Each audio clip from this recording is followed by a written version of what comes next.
ကဲအဲ့တော့မိကွန်းလေးကိုအရင်ဖတ်ကြည့်အောင်မိကွန်းထဲမှာအဖြေရှိမယ်ကဲအေရေနာဆန်ဝါအေရေနာဆန်ကတဲ့ခဏနော်အေရေဇာချန်ဝါအေရေဇာဆန်ဝါတဲ့ခါတဲ့တူဟင်းနဲ့အစ်လျော်နီအတူတကွစားရသားကိုတာပဲတဲ့ဟင်းသီးဟင်းရွက်ကြော်တွေကိုစားမယ်ဒါဆို तू ကဘာကိုစားကျင်တာလဲဆိုတော့ခတယ်ဟင်းရဲ့စားရတာဟင်းသီးဟင်းရွက်ကြော်ရဲ့နှစ်ခုကို तू ကစားကျင်တာနော်ဟုတ်ပြီဒါဆိုလို့ရှိရင်အဲ့ဒီနှစ်ခုကဒါဟိုဟာဖြစ်သွားပြီအဲ့ကောင်နှစ်ခုကိုစားကျင်တယ်ပြီးတော့အတူတဲ့ပြီးတော့လေတဲ့ခိုးဟီကိုနော်မီတိုင်းတို့အိုမိုတဲအီမာကော်ဖီကိုတောက်ချင်တယ်လို့လဲတွေးနေတယ်ဒါဆိုလို့ရှိရင်တောက်စရာအဲ့တော့ဒီသုံးခုကို तू ကတစ်ခါလေးလှုပ်ချင်တာဟင်းလဲစားကျင်တယ်ပြီးလို့ရှိရင်ဟင်းသီးဟင်းရွက်ကြော်နဲ့လဲစားကျင်တယ်ပြီးလို့ရှိရင်တောက်စရာကြီးလဲတောက်ချင်တယ်တဲ့အဲ့တော့အေးသာချန်ကအေရာဘူးခို့တုံနော်ဒေခီရိုမန်နူဝါဒိုးရတဲ့စကအေးသာချန်ရွေးချယ်နိုင်တဲ့မန်နူကဘယ်ဟာတွေဖြစ်မလဲအဲ့တော့ तू ဒီဟင်းခါရရဲ့စာရာတာရဲ့ကော်ဖီလေးရဲ့ကိုတောက်ချင်တာ तू ရွေးချယ်လို့ရတဲ့မန်နူကဘယ်ဟာဖြစ်မလဲတဲ့ကဲဒါဆိုရင်အောက်ကစရာနဲ့တို့ကအဖြေထုတ်ရမှာပေါ့ဒါဆိုကြည့်အောင်ဒီမှာပတ်စံတွေကိုတို့ကစဉ်းစားစရာမလိုဘူးရွေးခိုင်းတဲ့1 2 3 4ထဲမှာပတ်စံပါမနေဘူး A B C D တွေပဲရွေးခိုင်းတာဆိုတော့ပတ်စံတွေကြည့်စရာမလိုဘူးအဲ့တော့တို့ကခတယ်တို့စာရာတာတို့ပါတာတွေကိုအဓိကကြည့်မယ်ဆိုတော့ A menu မှာ A စရာမှာဒုတိယအကြောင်းလေးမှာသူရေးထားတယ်ခတယ် plus စာရာတာ okay တို့စားချင်တာတော့တွေ့ပြီဟင်းသီးဟင်းရွက်ကြော်နဲ့ဒါဟင်းနဲ့အမှအလဲမှာခဆိုတာကိုဝင်ထားတယ်ခဆိုတာကနောင်နှစ်ခုကြားမှာခဆိုရင်အဲ့ဒီခကို ORO လို့ဘာသာပြန်ရတယ်သို့မဟုတ်ဆိုတဲ့ပုံစံပြီးရင်အနောက်မှာ normi mono တောက်စရာရတယ်ဒါဆိုရင် A menu ကိုသာရွေးချယ်လိုက်မယ်ဆိုရင်ဘာတွေပဲရမလဲဆိုတော့ခရရဲ့စာရာတာရဲ့ရမယ်သို့မဟုတ်တောက်စရာကိုရမယ်သူကသုံးခုစလုံးတော့မရဘူးနှစ်ခုတည်းကတစ်ခုပဲရတဲ့ပုံစံမျိုးဖြစ်သွားမယ်ဒါပေမဲ့ तू ကတော့မေကွန်းထဲမှာပြောထားတာသုံးခုစလုံးကိုလှုပ်ချင်တာခါတယ်လဲစားချင်တယ်ဆာရာတာလဲစားချင်တယ်ကော်ဖီလေးလဲတောက်ချင်တယ်သုံးခုစလုံးလှုပ်ချင်တာ A menu ကတော့သုံးခုစလုံးမရဘူးเนาะအဲ့တော့ A menu ကိုလာရွေးလို့မရတော့ဘူးကဲ B menu ကိုစက်ကြည့်အောင်ဒုတိယအကြောင်းလေးကိုပဲစက်ကြည့် B menu မှာကျတော့ခါတယ် plus ဆာရာတာတဲ့ okay တွေ့ပြီအနောက်မှာခါကြီးနဲ့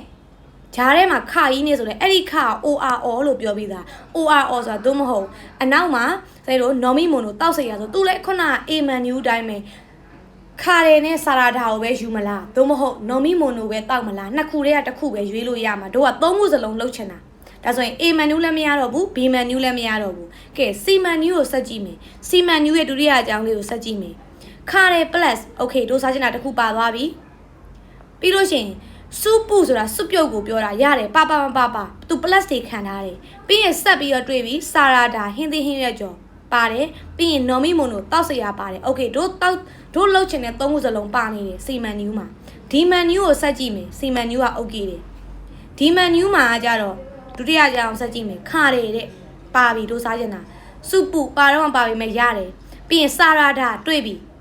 တို့စားခြင်းနဲ့နှစ်ခုတွေ့ပြီပြီးရင် normi mono တောက်စရာတွေ့ပြီအနောက်မှာ ice cream လေးပါအပိုပါသေးတယ်ဆိုတော့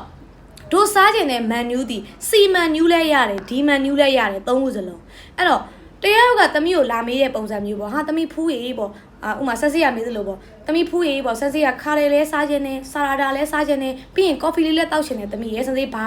menu ကိုရွေးရမလို့သမီးက menu ကိုကြည့်ပြီးတော့ဟာဆက်စီစားကျင်တာ C menu မှာလည်းရှိတယ် D menu မှာလည်းရှိတယ်စစကြိုက်တာကိုရွေးအဲ့လိုပဲပြောရမှာမဟုတ်ဘူးလားเนาะအဲ့တော့ C menu ရော D menu ရောနှစ်ခုစလုံးလာရွေးပေးရမှာဖြစ်တယ် C menu တစ်ခုလည်းရွေးလို့မရအောင်နားလည်မလားအဲ့တော့အဖြေက C နဲ့ D ဆိုတော့အဖြေကနံပါတ်3ဖြစ်သွားမယ်ဖူမှန်လားသမီးလေး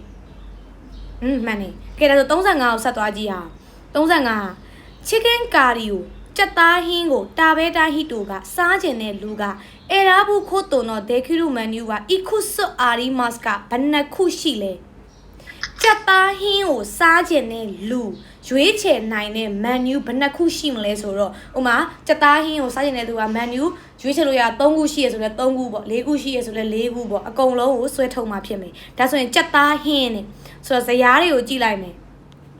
ဇယားတွေကိုကြည့်တော့မှကြက်သားဆိုတာကိုဘာတစ်ခုမှမတွေ့ဘူး A menu မှာလည်းသူရေးထားတာကြက်သားဟင်းဆိုတာကိုမတွေ့ဘူး B menu မှာလည်းကြက်သားဟင်းမတွေ့ဘူး C menu မတွေ့ဘူး D menu မတွေ့ဘူးဆိုတော့ဇယား၄ခုမှမတွေ့ရင်အောက်မှာဆက်ကြည့်အောက်မှာလာပြီးအဲ့ဒီမှာရေးထားတယ်ပရမကခတယ်နော်ရှော်ရူဤတယ်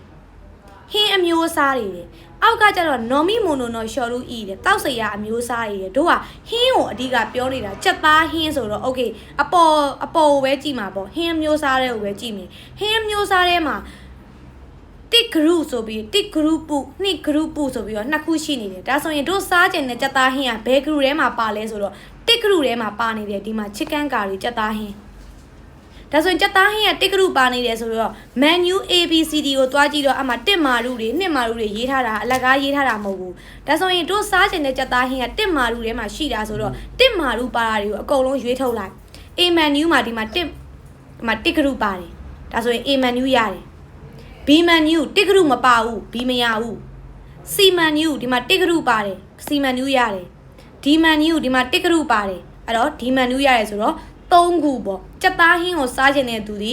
ရွေးချယ်လို့ရတဲ့ menu က3ခုရှိတယ်ဆိုတော့အဖြေကနံပါတ်3ဖြစ်မှာပေါ့မှန်လားတမီးခု okay မှန်မယ်ဒါဆိုနှစ်ပုတ်လုံးမှန်ပါတယ်ဒါဆို